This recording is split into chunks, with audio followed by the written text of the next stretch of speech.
एक गांव में सरजू नाम का एक किसान रहता था। उसके 3 बेटे थे, विक्रम, विजय और भोला। विक्रम और विजय काफी समझदार थे।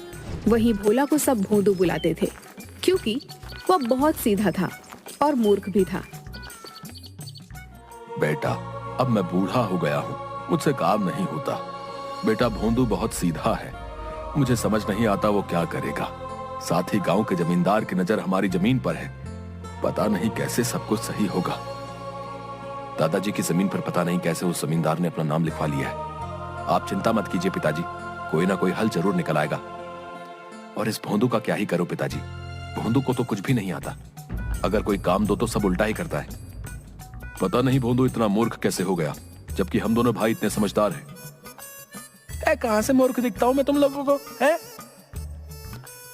कल तुमने हरिया चाचा को क्यों मारा इतना? हरिया चाचा ने बोला मुझे चप्पल दे, मैंने उनकी बात मानी और उन्हें चप्पल दी। वो चप्पल पहनने के लिए मांग रहे थे, तुमने उन्हें चप्पल से मार ही दिया मूर्ख। इसे तो ये तक नहीं पता होता कि किसी इंसान से कौन सा काम करवाना है। मैंने इससे कहा जा खेतों से अनाज काट कर लिया। मैंने जाकर देखा ये बैठकर एक एक दाने को चाकू से काट रहा था। हाँ तो क्या, तुमने ही तो कहा था अनाज काट कर लाओ, वही तो मैं कर रहा था। भोंदू, तुझे बात समझ नहीं आती क्या? अनाज काटना यानी कि फसल काट कर लेकर आनी थी तुम्हें। पिताजी मैं तो वही करता हूँ जो मुझसे कहा जाता है। अब ये लोग ही मुझे गलत चीज बताए तो मैं क्या करूं? भोला के पिताजी को हमेशा भोला की चिंता लगी रहती थी। हे भगवान, पता नहीं भोले का क्या होगा, आप ही मेरे भोले की रक्षा कीजिए। किसान बूढ़ा हो गया था, इसलिए उनका निधन हो गया। अब भोला का कोई भी सहारा नहीं था। दोनों भाई भी भोला का मजाक उड़ाते रहते थे। ओ भोंदू, इधर आ, मेरे लिए पानी लेकर आ। ठीक है भैया, ले आता हूँ। भोला बड़ी सी बाल्टी में पानी भरकर ले आता है। अरे मूर्ख, बाल्टी में पानी भरकर क्यों लाया है? मैंने तो पीने के लिए पानी मांगा था, गिलास में लाकर दे। एक बार में कोई काम सही से नहीं करता तुम इसे बोलते ही क्यों हो कोई काम? किसी काम का नहीं है ये, बस मुफ्त की रोटी तोड़ता है और खाली नुकसान कराता है। चल जा यहाँ से। भोला दुखी होकर वहाँ से चला जाता है। अब तो हर रोज भोंदू के साथ बहुत बुरा व्यवहार होता था। गांव वाले लोग भी भोंदू को मूर्ख बनाकर अपना काम निकलवा लेते थे। भोला बेटा, मेरे कमर में बहुत दर्द है, जरा मेरे खेत जोत देगा तू?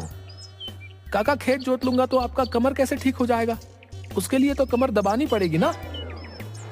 अरे भोंदू, कमर में दर्द है, मैं खेत जोत नहीं सकूंगा, इसलिए तुझसे बोल रहा हूँ। तू भी ना, तो ऐसा बोलो ना काका, खुद गलत बोलते हैं सब और फिर मुझे मूर्ख ठहराते हैं। बताइए।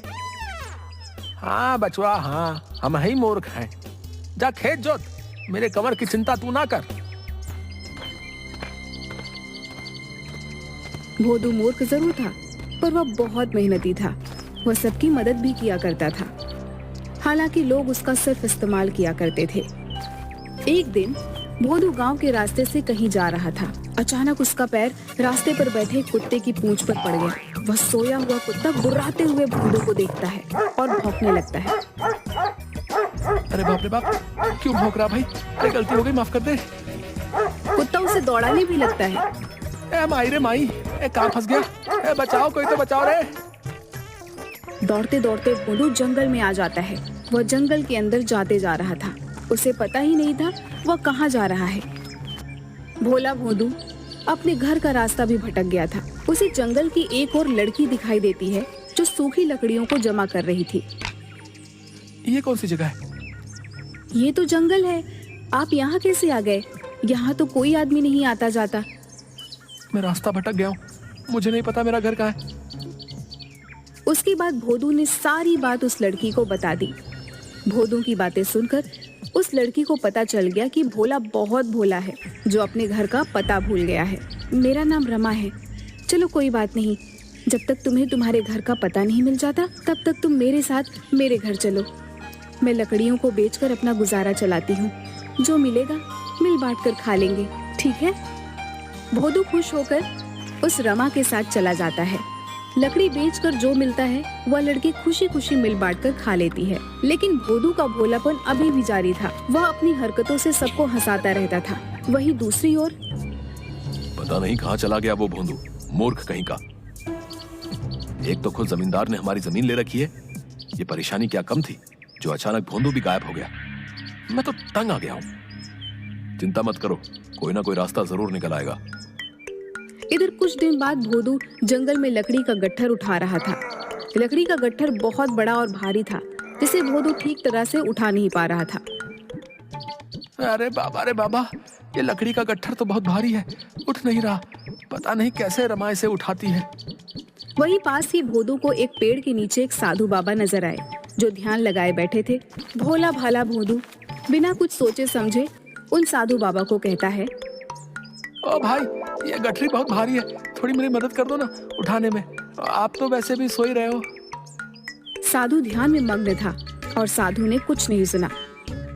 अरे अजीब इंसान है, नींद में इतना मग्न है कि किसी की कोई मदद को राजी नहीं है। उठ जा भाई, उठ जा, मेरी मदद कर दे भाई। कौन मूर्ख है जिसने मेरे सालों की तपस्या भंग की? मैं ध्यान कर रहा था। मूर्ख, तूने मेरा ध्यान तोड़ दिया है। तू खुद को समझता क्या है? बहुत बुद्धिमान है तू। इतना घमंड है तुझे अपनी बुद्धि पर, मूर्ख इंसान।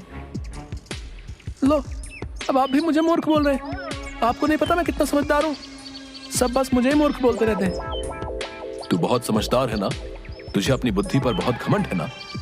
जा, मैं तुझे श्राप देता हूँ, तेरी बुद्धि पलट जाएगी। तू अभी जैसा है उससे ठीक उल्टा हो जाएगा। तू खुद को जितना समझदार समझता है तो ठीक उसका उल्टा बन जाएगा। अरे महाराज, श्राप भी दे दिया, मेरा गट्ठर तो उठा देते। है अजीब बाबा है यार। यह बोलकर साधु बाबा वहाँ से चले जाते हैं। अचानक भोला ने अपने अंदर एक अजीब सा परिवर्तन महसूस किया, पर उसे समझ नहीं आया कि आखिर हुआ क्या। भोदू घर आता है। वहाँ रमा बैठकर लकड़ियों की कीमत का हिसाब लगा रही थी। आ गया, सारी लकड़ियाँ लेकर आए हैं ना? फिर रमा लकड़ी के पैसे जोड़ने में लग जाती है। 100 रुपए होने चाहिए। रमा, तुम गलत हिसाब लगा रही हो। झोपड़ी के पीछे जो लकड़ियों का बंडल रखा है, तुमने उसे बेचा ही नहीं है।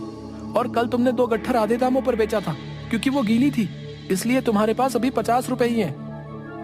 हाँ, मैं तो भूल ही गई थी। रमा चौंक जाती है। आपने तो बिल्कुल सही हिसाब लगाया है। अचानक से आप इतने समझदार कैसे हो गए? भोदू ने रमा को साधु महाराज वाली सारी बात बता दी। असल में साधु का श्राप भोदू के लिए वरदान बन गया था। वो अब समझदार हो गया था। रमा यह सब सुनकर बहुत खुश हुई। आप बुरा न माने तो एक बात कहूँ? अरे इसमें बुरा मानने वाली कौन सी बात है, कहो ना। आप मुझे बहुत अच्छे लगते हो और हमारा एक दूसरे से जान पहचान भी अच्छा हो गया है। क्यों ना हम दोनों शादी कर लें? अरे रमा, क्या सच में मैं तुम्हें अच्छा लगता हूँ? मुझे मंजूर है। इसके बाद रमा और भोदू दोनों पास के मंदिर में जाकर शादी रचा लेते हैं। एक दिन, अब मुझे अपने गांव जाना है रमा। ठीक है, आप चले जाइए। जाऊंगा, पर अकेले नहीं, तुम भी मेरे साथ चलोगी। तुम मेरी अर्धांगिनी हो, चलोगी ना? अब मेरे सब कुछ आप ही तो हैं। मैं आपके बिना भला कैसे रह सकती हूँ? भोदू रमा को लेकर अपने गांव पहुँचता है और अपने घर जाता है। वहाँ वह देखता है कि उसके दोनों भाई चिंता में बैठे थे। विक्रम भैया, मैं आ गया, प्रणाम। अरे भोंदू, तू कहाँ चला गया था रे? हमने तुझे बहुत ढूंढा, कहाँ था तू? और ये कौन है तुम्हारे साथ? भैया, मैं गलती से जंगल चला गया था, वहाँ रमा ने मुझे सहारा दिया। अच्छा हुआ तू आ गया, पर क्या फायदा? हम तो बहुत बड़ी मुसीबत में फंसे हुए हैं। मुसीबत? कैसी मुसीबत भैया? पिताजी की पूरी जमीन जमींदार ने अपने नाम करवा ली है। अब हमारे पास जमीन का एक टुकड़ा भी नहीं है जहाँ खेती करके हम अपना गुजारा कर सके। पिताजी की जमीन जमींदार ने हथिया ली है। आप चिंता मत कीजिए भैया, मैं वो जमीन छुड़वा लूंगा। तू छुड़वाएगा जमीन? तेरे जैसा मूर्ख ऐसी बातें कर रहा है, सुनकर हंसी आ रही है। आप मेरी बात तो मानो भैया, मैं जमीन जरूर छुड़वा लूंगा। मेरे पास एक योजना है। भोदू अपनी योजना बताता है। भोदू की बात सुनकर दोनों भाई दंग रह गए और सोचने लगे कि भोदू इतना समझदार कैसे हो गया है। उन लोगों को रमा ने साधु के श्राप के बारे में बता दिया, जो श्राप भोला के लिए वरदान बन चुका था। भोंदू, जैसी योजना तुमने बनाई है हम वैसे ही काम करेंगे। मेरे भाई, तू ही हमें इस मुसीबत से बचा सकता है। भाई, आप फिक्र ना करो, अब देखो उस जमींदार को सबक कैसे मिलता है। अगले ही दिन गांव में यह खबर फैलती है कि भोला के पिता के खेत में एक चुड़ैल रात को घूमती है। आसपास के लोगों में डर का माहौल छा गया। ये खबर जमींदार के पास भी पहुंची। ये मैं क्या सुन रहा हूँ? ये चुड़ैल कहाँ से आ गई? हाँ मालिक, आजकल सरजू की जमीन पर हर रात एक चुड़ैल घूमती नजर आती है और जैसे ही सामने जाओ वो गायब हो जाती है। गांव के 2-4 लोग तो बीमार हो गए हैं चुड़ैल को देखकर। क्या बेकार की बातें करते हो तुम लोग? आज मैं जाकर देखता हूँ।